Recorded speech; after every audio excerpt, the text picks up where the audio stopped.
Hispaniola, une île. Vous connaissez sûrement ces plages bordées d'eau turquoise, ces cocotiers, ces hôtels all-inclusive desservis par les meilleures compagnies low cost.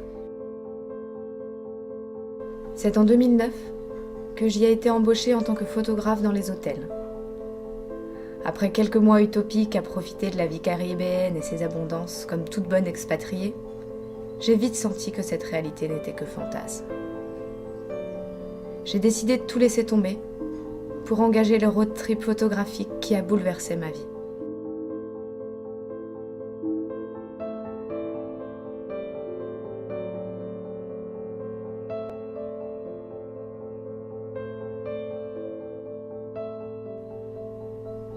Ce n'est pas seulement une île paradisiaque que j'y ai découvert, mais deux pays, deux peuples, les Dominicains et les Haïtiens. Une histoire commune, mais deux destins bien différents.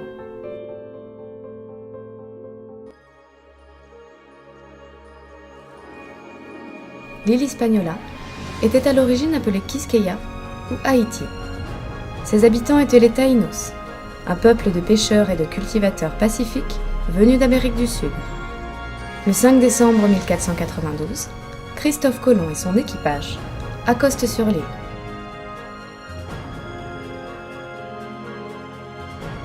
Au lendemain de la découverte, le pape a en quelque sorte cédé à l'Espagne la mission historique d'aller évangéliser le reste du monde. Commence alors la grande colonisation espagnole, avec l'exploitation de la canne à sucre et l'extraction de l'or présent sur l'île. Vinieron y mataron los indígenas, vinieron y trajeron muchos delincuentes para acá para matarlos. En menos de 50 años, tengo entendido, aquí tenemos la raza taína extinguida. Les Taínos sont décimés par les colons. Les Espagnols font alors venir des esclaves d'Afrique pour remplacer les peuples indigènes. L'île sera finalement divisée en deux. L'île était d'abord espagnole, les Français sont arrivés bien plus tard, presque un siècle et demi plus tard. La colonie française est à l'époque la plus riche des Amériques, richesse basée sur l'esclavage. L'esclavage que les Français vont systématiser va acheminer dans l'île une quantité considérable de captifs africains qui sont les ancêtres des Haïtiens. C'est la composante africaine qui a été la plus significative parce qu'elle est la plus nombreuse, mais aussi parce que celle qui a le plus souffert. C'est alors qu'apparaît un grand homme de l'histoire, Toussaint Louverture. Né de l'esclavage, mais doté d'une âme d'homme libre, recrute 4000 hommes pour combattre les troupes françaises de Napoléon Bonaparte. La révolution haïtienne est une victoire radicale et sanglante qui entraîne en 1804 l'indépendance du pays. Les Haïtiens en quête de pouvoir envahiront la République dominicaine pendant 22 ans. Hubieron más de una veintena de batallas hasta que la última ya retiró, se fueron retirando las fuerzas haitianas hasta llegar a la frontera y ahí se consolida la frontera que hoy conocemos. La République dominicaine n'obtiendra son indépendance qu'en 1844, après une longue occupation, qui laisse aujourd'hui encore un sentiment de rancœur des Dominicains envers les Haïtiens. La diferencia entre la independencia haitiana y la independencia dominicana es que en Haití fueron los mismos esclavos que se rebelaron contra los franceses, mientras que en República Dominicana fueron intelectuales dominicanos que salieron al mundo a estudiar, a España, a Francia, a Grecia, estudiaron política, estudiaron artes y vinieron con una manera de pensar, un punto de vista diferente y vinieron para acá pensando, yo quiero que mi país sea libre. Depuis cette période, les deux pays ont eu des destins bien différents.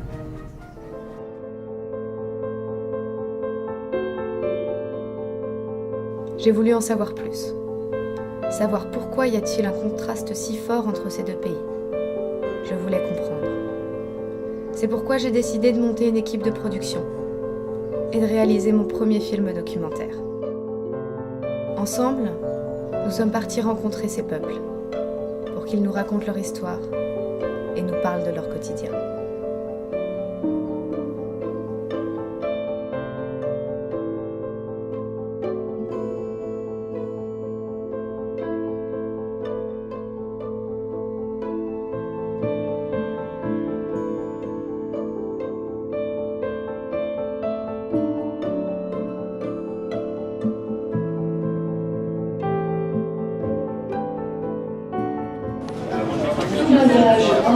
marbre sur la cuve, stationné au sol à la porte. Merci de préparer votre carte d'embarquement et passeport ouvert pour le contrôle. Au nom de Jederfly, nous souhaitons un agréable. Señoras y señores, buenos días.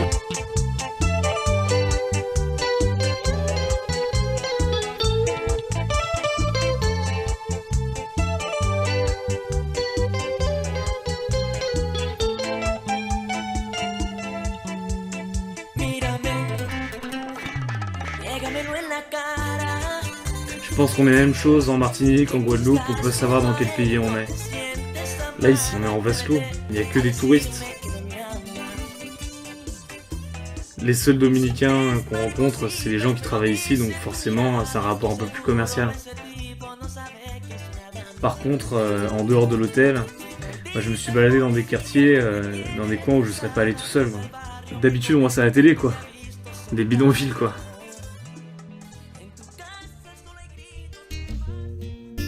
Derrière ces hôtels à touristes, l'envers du décor.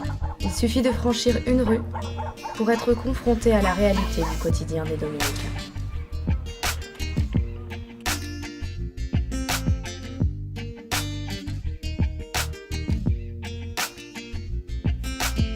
Lo que más se sufre aquí es cuando se llueve. Cuando llueve se mete el agua en toda la casa. Tiene uno que recoger todo, irse a dormir, sea en la iglesia, en la escuela, a donde le den recursos a uno.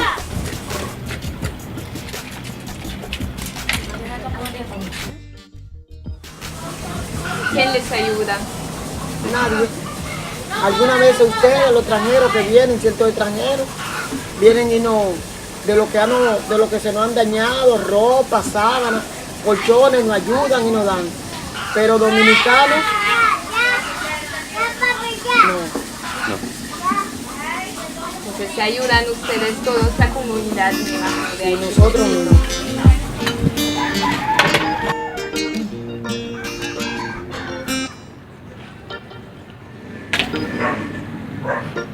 À Haïti Chiquito, les Haïtiens et les Dominicains se mélangent et partagent le même quotidien, comme par exemple en pariant quelques pesos sur des combats de coqs.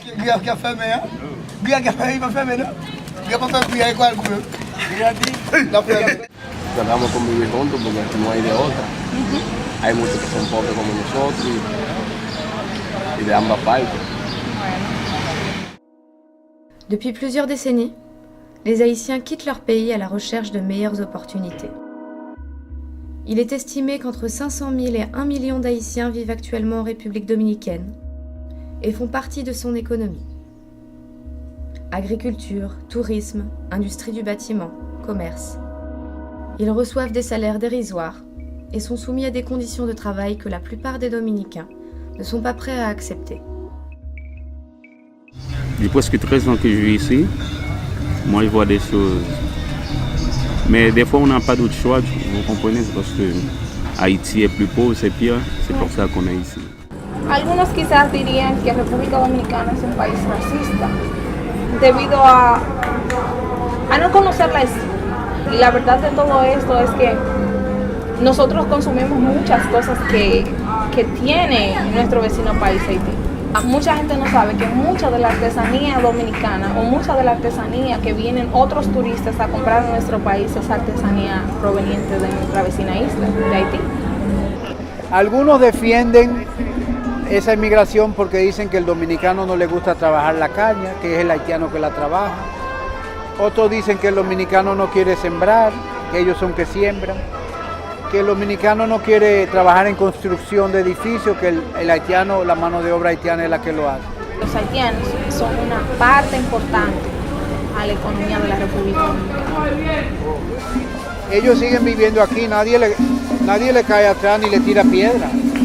En aquel momento, hace un año, sí hubieron unos cuantos conflictos, porque hubo un ciudadano haitiano que quemó una bandera dominicana en un poblado y eso trajo muchísimos problemas, hubo conflictos, creo que hasta muertes.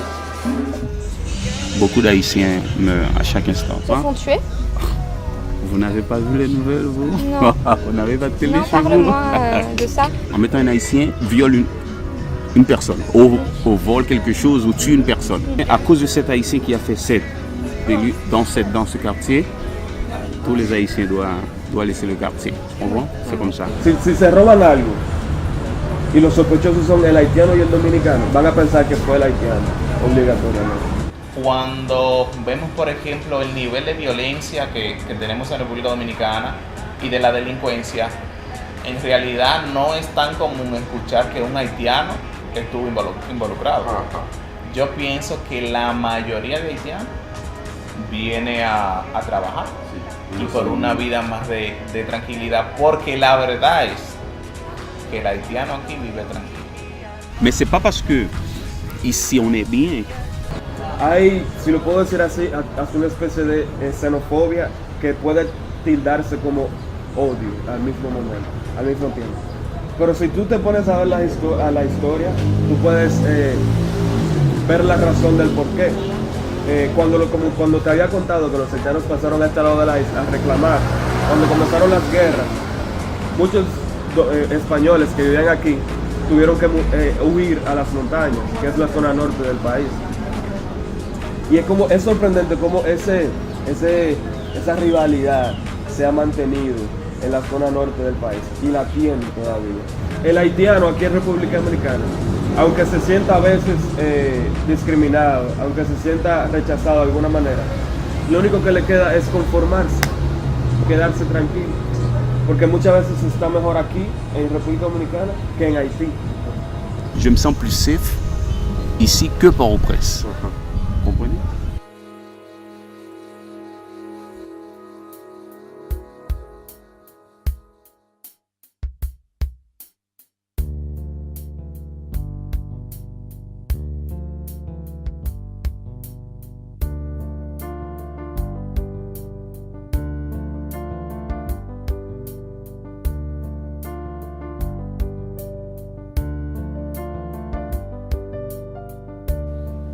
Saint-Domingue, capitale de la République dominicaine appelée Santo Domingo, est la première ville du Nouveau Monde, classée au patrimoine mondial de l'UNESCO. Sa zone coloniale est sans doute le lieu le plus touristique de la ville avec son fameux Parque Colón.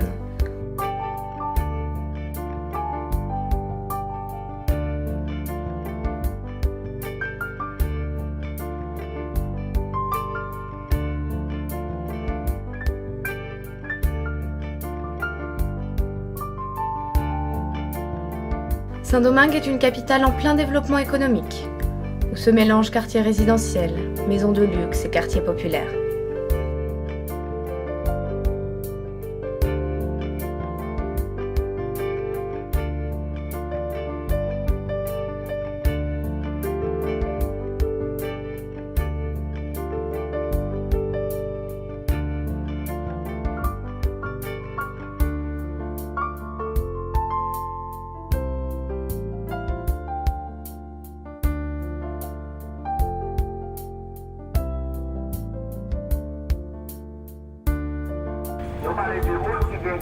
À la frontière de Malpasse, le premier impact, c'est l'agitation. Vendeurs ambulants, camions, échanges de marchandises, tout bouge.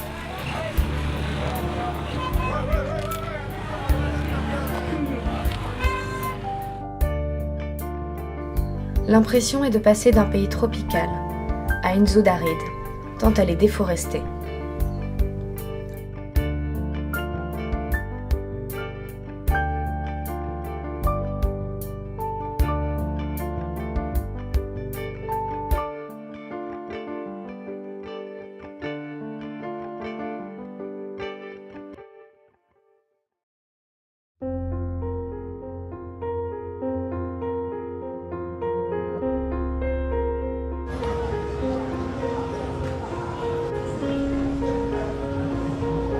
Haïti a un PIB annuel de 6 milliards de dollars, tandis que la République dominicaine a un PIB 10 fois supérieur, avec une population équivalente. Il y a pourtant un paradoxe entre une population travailleuse, souvent très bien formée, et une situation économique désastreuse. Déforestation, misère, catastrophes naturelles à répétition.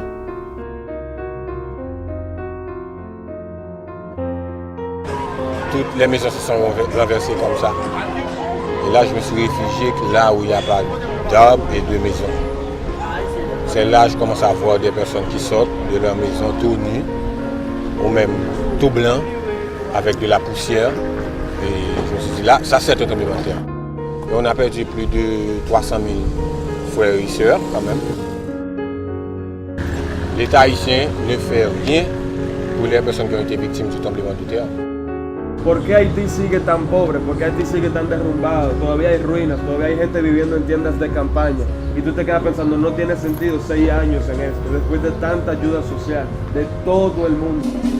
El país no está como debiera estar a 6 años del terremoto, no está. Dos cosas pasaron con esa ayuda. Se quedó entre mafias o políticos, o dos, muchas de esas cosas que le llegaban las pasaban para este lado de la isla para venderlas. Por ejemplo, llegaba un cargamento de un helicóptero de ayuda social, de comida, todo eso. Muchos haitianos tenían miedo de acercarse a eso. Muchos haitianos no se acercaban a eso, porque al instante llegaba una especie de mafia haitiana, como tigres, thugs, cosas así. Llegaban en camionetas con armas, se llevaban los cargamentos y se los llevaban para su conveniencia. Si l'exemple même d'une déconstruction. C'est-à-dire ailleurs on essaie de construire le vivre ensemble, on essaie de consolider des institutions pour permettre, on va dire, à la famille nationale de construire un meilleur lendemain. En Haïti, on a l'impression que c'est l'inverse. Haïti était autrefois appelée perle des Antilles. Aujourd'hui, elle est considérée comme le pays le plus pauvre de l'hémisphère occidental. Après des années de dictature, de politiques corrompues, incapables d'établir une stabilité économique, les Haïtiens se sentent complètement abandonnés. Nous vivons de la pauvreté la plus abjecte, la plus extrême. Dans mon pays, je ne peux pas vivre. Je n'ai rien à régler. Je n'ai pas de travail. Je n'ai rien à faire. Et j'ai des enfants. Des gens se lèvent, ils ne savent pas quoi manger. La vie chère. Taux de croissance réduit à 1%. La famille haïtienne pas qu'à vivre. Même à $1 américain. C'est la catastrophe. Il n'y a rien en Haïti. Il n'y a rien qui fonctionne. Depuis 1804, Rivière Jacques Dessalines, les pays américains, français et les anglais, pas d'accord, les manger Haïti. C'est le premier peuple noir qui défie l'Occident, qui parle des droits de l'homme, qui parle de l'économie socialiste. Comme ce sont des nègres, l'Occident est bafoué. Les coupions, les classes politiques, depuis 1804, il y a 200 ans, sans vision politique, sans projet. Il n'y a pas jamais résoudre le problème masse populaire. Parce qu'ils marchent toujours dans la Cité Soleil, dans Bel Air. Et ils nous disent qu'il faut faire rupture à la politique néolibérale. Il faut changer l'autre des choses. Et tous les gens qui sont de masse, les classes moyennes, les universités, les professionnels, voilà les projets de l'Occident. Détruire tout ça, nous avons complicité à des gens qui passent au pouvoir déjà. Qui est qui finance l'élection, c'est la bourgeoisie. Même les gens qui votent sur la forme. C'est des projets capitalistes américains qui passent. Les politiciens en Haïti n'ont pas de vision pour Haïti. Ils financent des projets bidons, des projets qui n'entrent pas dans l'investissement. Ce discours, c'est un discours socialiste qui veut notre société.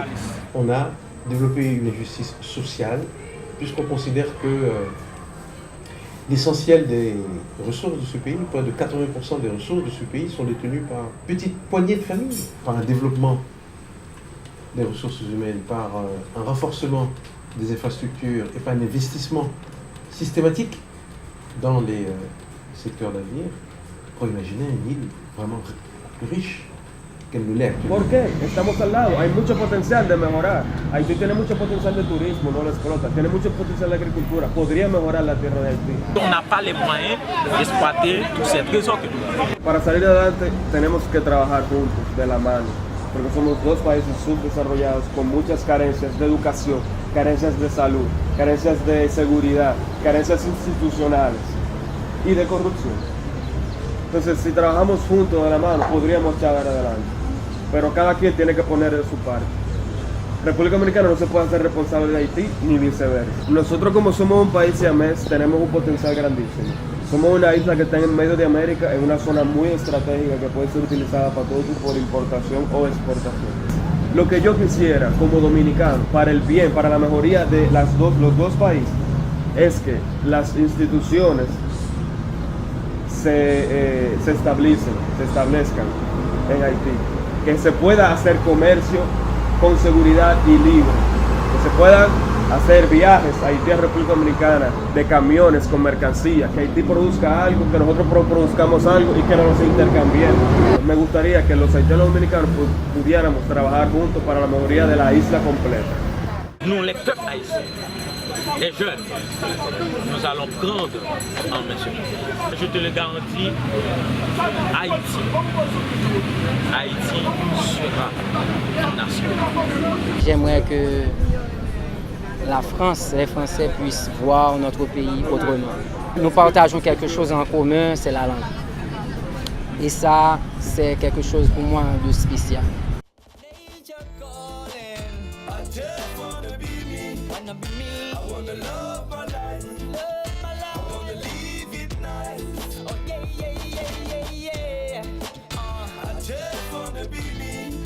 Alors quelles sont les solutions pour l'avenir d'Haïti ? L'île regorge de gens talentueux qui n'ont pas les moyens d'exploiter leur potentiel. Il est primordial de donner la priorité à l'éducation. Pas moins de 70% de la population est analphabète et 500 000 enfants n'ont pas les moyens d'aller à l'école. Cette crise donne une occasion unique de construire une ville. Il ne s'agit pas seulement de faire couler du béton, mais de cultiver un savoir-faire haïtien.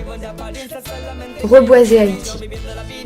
L'ancienne perle des Antilles compte moins de 2% de couverture végétale, ce qui pourrait mener à une désertification du pays. Créer un programme de reboisement permettrait de régénérer l'environnement et fournirait du travail à des milliers d'Haïtiens. Promouvoir le retour à la terre.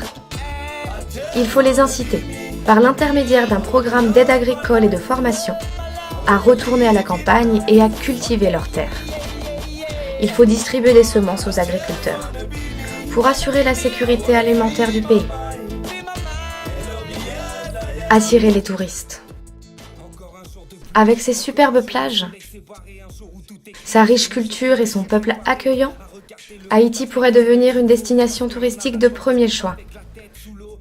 Cela créerait de l'emploi et permettrait de développer des infrastructures dont tous les Haïtiens ont besoin. Il y a des solutions pour qu'Haïti retrouve son surnom de perle des Antilles.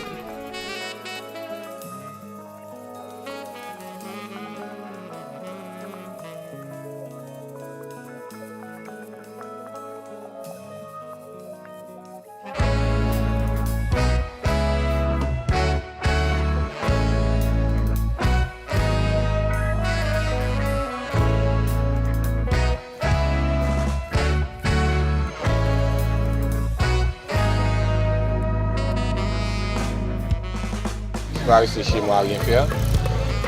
Étant donné que j'aime les enfants, il y a plein de féminins à faire chez moi et je me suis dit, bon, peut-être que je vais là pour aider, quand même, parce qu'on a toujours besoin de quelqu'un.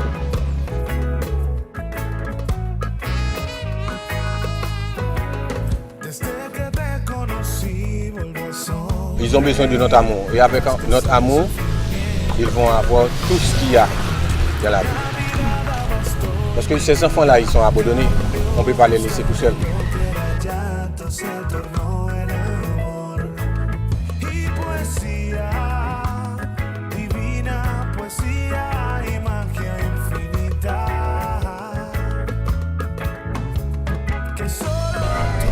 Avec l'espoir, on peut avoir tout.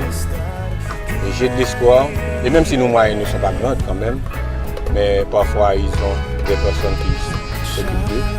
Et quand on envoie des messages, on a des personnes qui entendent et répondent aussi. Et je pense que avec l'amour, la vie sera meilleure.